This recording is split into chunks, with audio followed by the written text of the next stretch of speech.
Let's talk about the debate and that big interview, because there's the prep and there's the working hard, and anyone who is on this call, they prepare, they work hard.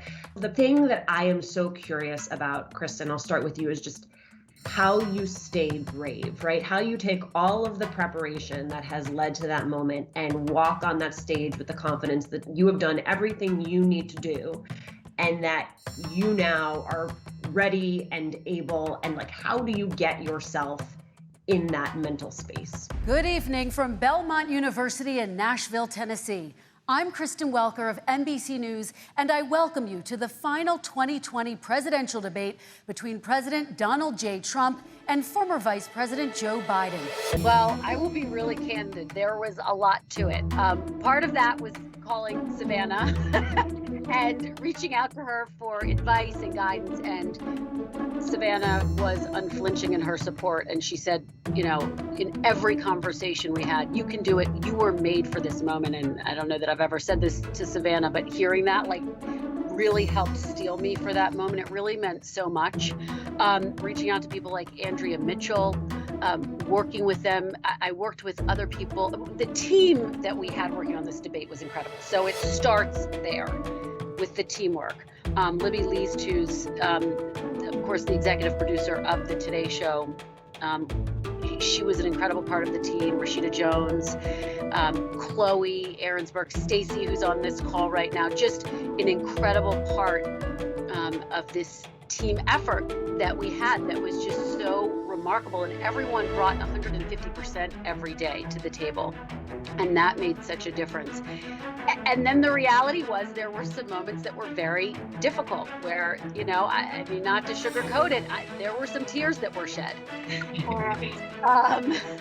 You know, I had a professor in college who said, if you aren't crying, your heart and soul is not in it.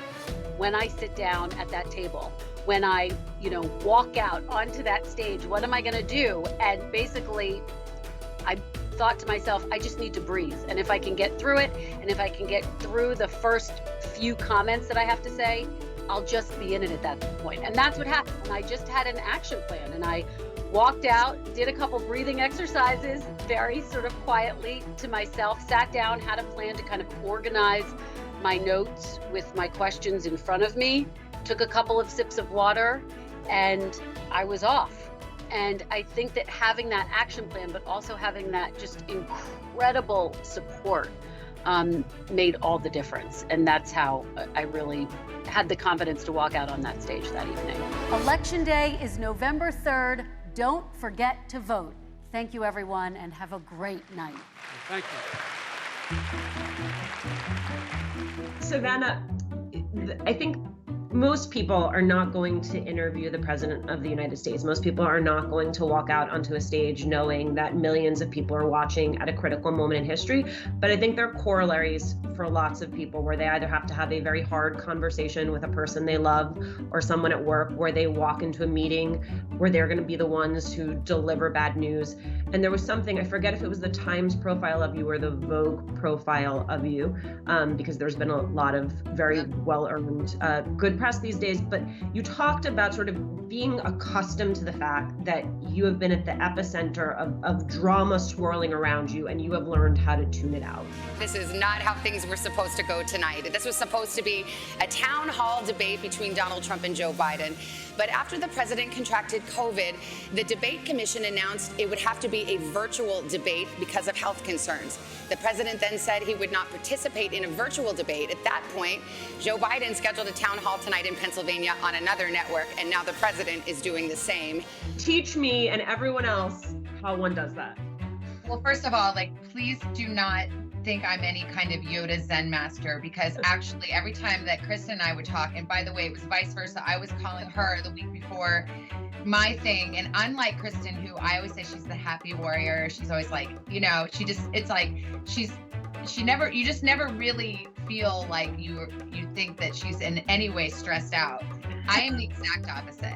I'm not Zen, is the main thing. And I wish I had done all those healthy things that Kristen did, but I didn't. I cashews and Diet Coke, which is all I could force down my throat for 2 days inside a hotel room. I even got a yoga mat that I was too stressed to even like do one downward dog. It was just like, I was just in my like zone of Carrie from Homeland with all my like post-it things. Oh my gosh, what if this, then that, if this, then that. And it all, the way it all looks and the way it really was a lot of anxiety. But I think that preparation looks a lot like anxiety. I don't really know the difference in practice. And so, you know, for me, yes, it's sort of anxious thoughts, but what I actually was doing was after I would do the study and I would try to imagine and think through every possible scenario with the president. So it's not enough to just write the questions. You have to write the questions, anticipate the answers, then anticipate the follow-up, then imagine, 10 different ways it could go. And I think that preparation, it's preparation in terms of the substance, it's preparation in terms of your mindset. Have you imagined every possible scenario that you can come up with, and what would you do and what would you say? And then by the time you get out there, even though it's utterly terrifying, the thing that's in you is that there's nothing that can happen probably that will truly be a surprise because you've already thought it through ahead of time. So I'm big on preparation. I make it sound really unpleasant because it is, but I really, like even Kristen and I talked, remember once Kristen, you and I talked about the debate and I said, this sounds really dumb, but like write down the words that you might say to wrap someone up. You can't leave anything to chance. Will you accept a peaceful transfer of power? You have said repeatedly, the only way we lose this election is if it is rigged. Now, that is simply not true. The fact is either candidate can lose fair and square without ballot fraud. So will you accept the results of the election? That's the way I want it to be. So that's one thing. Just prepare, just try to be that worst case scenario person who thinks of every single thing that could possibly happen, and don't be afraid of it. Think of it and then make a plan of action for it. It's just worry when you think of all the bad things that can happen. It's preparation when you think of all the bad things that can happen, and then you make a plan for what you will do when they do happen. And then you're not as afraid. Just put your head down and do what you got to do.